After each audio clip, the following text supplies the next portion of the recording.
Dans Apocalypse chapitre 21, versets 14 à 18, nous voyons les pierres, le Urim et le Tumim.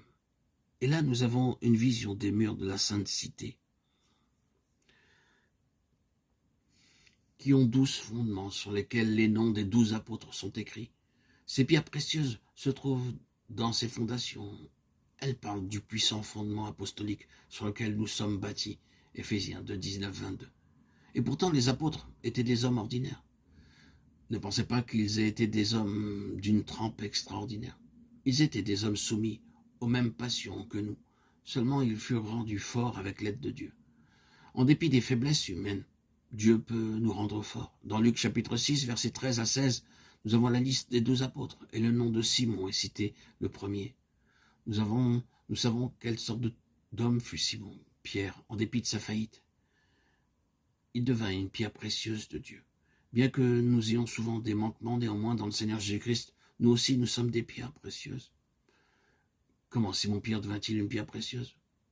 Ce nom Pierre signifie simplement une pierre ordinaire, brute. Elle devint pour finir une très précieuse et brillante pierre de fondation. Lorsque Pierre vint au Seigneur Jésus-Christ, il était au début une pierre ordinaire, repoussante à voir telle que vous en voyez au bord de la route. Cependant, dans les fondations célestes, il est représenté par une merveilleuse pierre précieuse. Le premier fondement était de jaspe, Apocalypse 21, 19. Pierre, la pierre rugueuse, est maintenant semblable à une précieuse pierre de jaspe, lumineuse, brillante.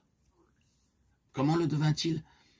Dans Luc chapitre 5, versets 2 et 3, nous voyons Pierre assis à côté de son bateau, nettoyant ses filets. Il était probablement moitié nu, vêtu d'un simple pagne, le visage rude, les cheveux ébouriffés.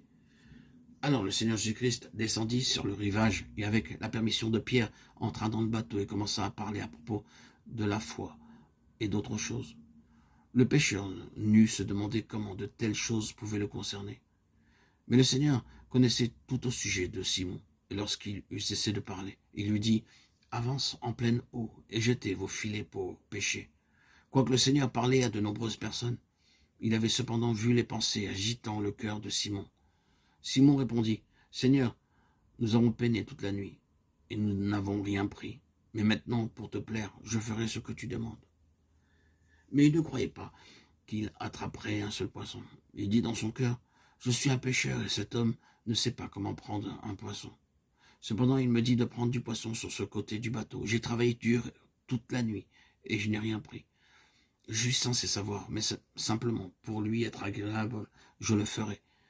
Et il fit ainsi, Luc 5, 5 à 8. Qu'arriva-t-il? Simon, cette pierre d'un aspect rude, qui un peu plus tôt était assis là dans le bateau plein de désappointements et de doutes, obéit au Seigneur. Et bientôt, le filet fut tellement plein de poissons qu'il commença à se rompre. Tels étaient les hommes que le Seigneur choisit. Non pas des personnes diplômées, mais simplement des pécheurs incultes, ignorants, pleins de faillites, de faiblesses morales, sans force, mais prêts à lui obéir.